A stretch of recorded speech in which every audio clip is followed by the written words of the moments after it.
प्रशासन भी गरीब जनता के टैक्स से ही अपना पेट भरता है और अपनी जिंदगी चलाता है। मेरी गुस्सा है इस प्रदेश के देश के नेताओं से, जो हर 5 साल के बाद लोग वोट लेने जाते हैं, कभी जाति के आधार पर, धर्म मजहब के आधार पर, पैसे के आधार पर, हिंदू मुसलमान के आधार पर।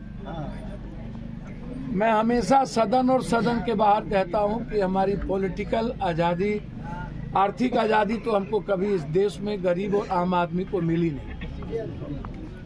इस देश में आम आदमी को न्याय की आप उम्मीद मत करिए। जिसके पास पैसे नहीं है ना तो उसको रोजगार मिलेगा, ना तो उसको न्याय मिलेगा। और ये मेरा मानना ही नहीं है, मैं इसको देख रहा हूँ। 7 बार बिना किसी पार्टी और छाप के सांसद आपने बनाया। मुझे लगता है कि ये कब तक और क्यों, कब तक हम इस्तेमाल होते रहेंगे नेताओं के लिए? कब तक बलि का बकरा बनते रहेंगे जाति के आधार पर, मजहब धर्म के आधार पर, आस्था के आधार पर? मैं सिर्फ इतना कहूंगा कि जरा आप गौर से सुनिएगा। तभी से आपने हमारी माँ के रोना को देखा, आंसू को देखा, हमारी एक बेटी को जिसको माथा फोड़ दिया गया, उसके पिता पर जुल्म किए गए, बच्ची है, शादी नहीं हुई है। हमारी कई बेटियां अपने रिश्तेदारों के घर आई थी और वो इसलिए आई थी कि वो शादी किसी फंक्शन में उनके पति को उन पर जुल्म किए गए और जो बच्ची बाहर से आई उनको ले जा करके जेल में बंद कर दिया गया बिना किसी महिला पुलिस के। आप जरूर सोचिएगा मैं क्या कह रहा हूं। क्या आप इस बात से सहमत हैं कि मेरी बेटी को बिहार के किसी भी घर में माँ बहनों को कोई जेंट्स पुलिस जाए और बाल नोच करके, कपड़े खींच करके और पुलिस ढूंढ करके जहां कोई जेंट्स ना हो वहां पर उसके साथ मारपीट करे, टच करे? क्या उसे नौकरी से बर्खास्त नहीं किया जाना चाहिए? उसे बर्खास्त करना चाहिए। वो क्या उस पे जुल्म नहीं होना चाहिए? क्या उस पे कार्रवाई नहीं होनी चाहिए? मैं बिहार की जनता से न्याय मांगता हूँ, इस परिवार के लिए, इस गांव के लिए। आपके पास सोशल मीडिया है, इंस्टाग्राम है, आपके पास डिजिटल है।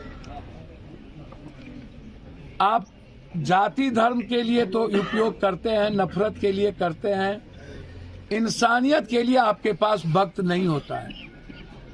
मैं मशरक के इस गांव के इंसानियत पर हुए जुल्म के खिलाफ, मानवता पर हुए इतने बड़े हमले के खिलाफ, मैंने जालियांवाला बाग तो नहीं देखा, लेकिन कई बार ऐसी घटना, कभी नवादा में, कभी नालंदा में,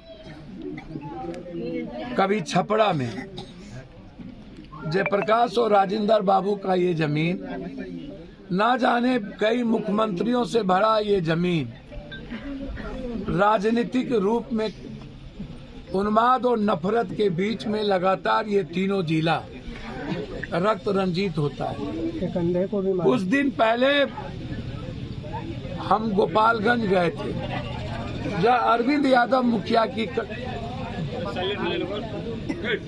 2 दर्जन गोली मार करके खत्म कर दिया गया।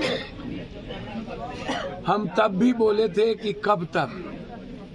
गोपालगंज में जब भी मैं गया, एक बार जेपी नरसंहार हुआ था जहां 4 लोगों की हत्या हुई थी, तब भी इस प्रदेश में एक नाटक हुई लेकिन न्याय नहीं मिला। जब अरविंद यादव की हत्या हुई थी तो मैंने कहा था कि ये जुल्म है और उसका इनकाउंटर होना चाहिए, और मैंने दिल्ली से उस क्रिमिनल को उठवाया और जिसने गोली चला के खत्म की, निश्चित रूप से उसका इनकाउंटर हुआ।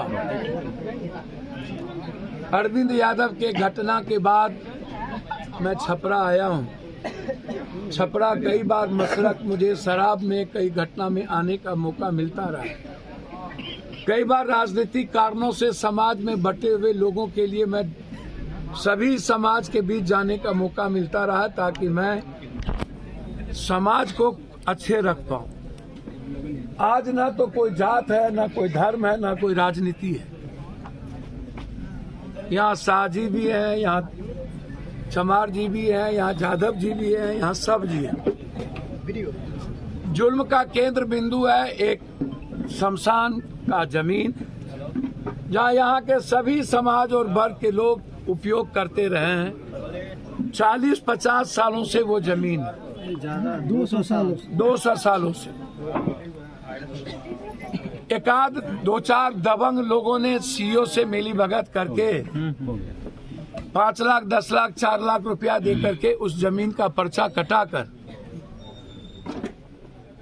एक साजी परिवार जब जलाने जा रहे थे तो उनको रोक दिया गया। समाज के लगभग सभी जाति के लोग इसका विरोध किए। यहाँ सबसे ज्यादा जादवों की संख्या है इस गांव में। मैं बार बार कहता हूँ कि जो लोग यहाँ पर इकट्ठे हैं, जो परिवार, जो माँ, मैं उनके चोट को दिखाना चाहूंगा।